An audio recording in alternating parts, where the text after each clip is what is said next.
Magandang araw po, welcome po sa aking channel of 9TV. Patalasasan po, meron po ba kayong mga properties na napapabayaan or non-performing assets?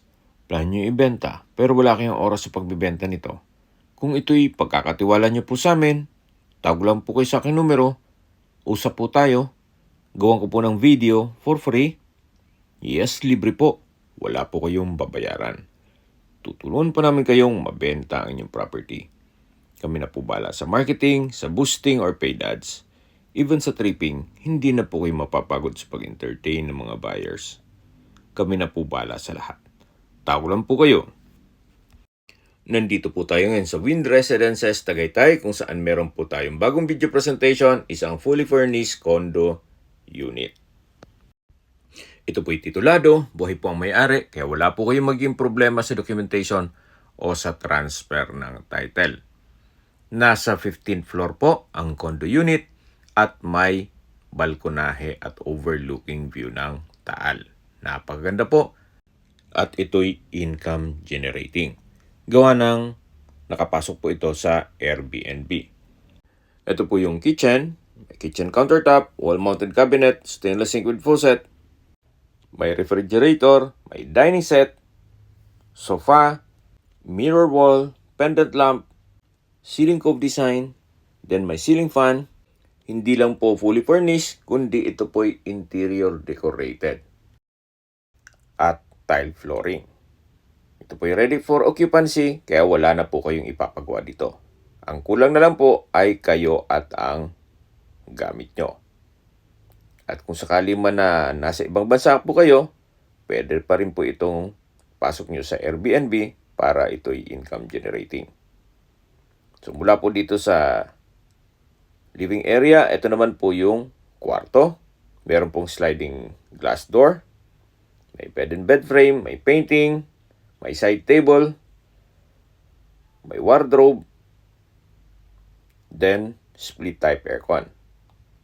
Naka-ceiling cove design na rin po dito. At hanggang dito po, ito po yung naka-tile flooring. Punta po tayo dito sa balkonahe, kung saan napakaganda po ng view. Meron po ditong coffee table. Yan po, tunghayin nyo po itong napagandang tanawin. Yan po yung Taal Lake, then Taal Volcano. Napakatahimik po ng lugar, sariwang hangin, at malamig po ang klima. Marami po kayong magiging guest dito kasi po in demand itong mga condo unit na facing Taal. At mula po dito matatanaw natin ang mga restaurants at coffee shop sa baba nito. Tunghayin nyo po ulit bago tayo bumalik sa loob. Napaganda po, very relaxing tong view.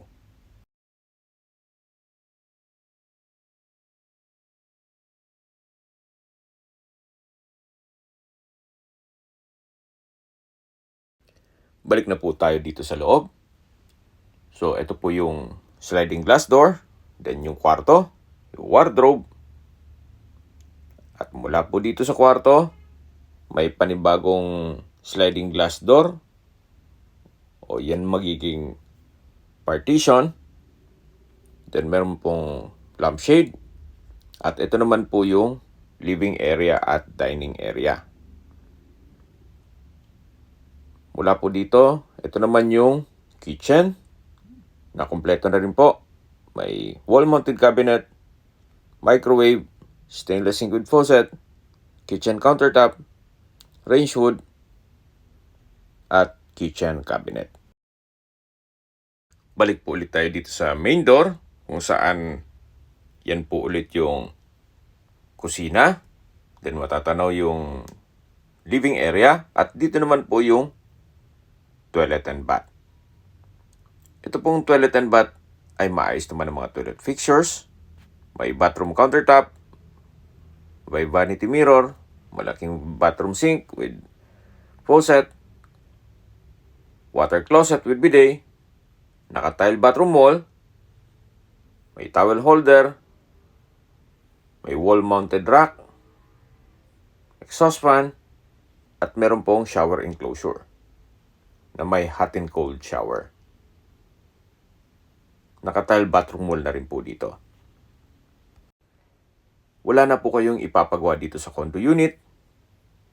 Ang kulang na lang po dito ay ang inyong supervision kung sakali man na ipasok nyo ito sa Airbnb.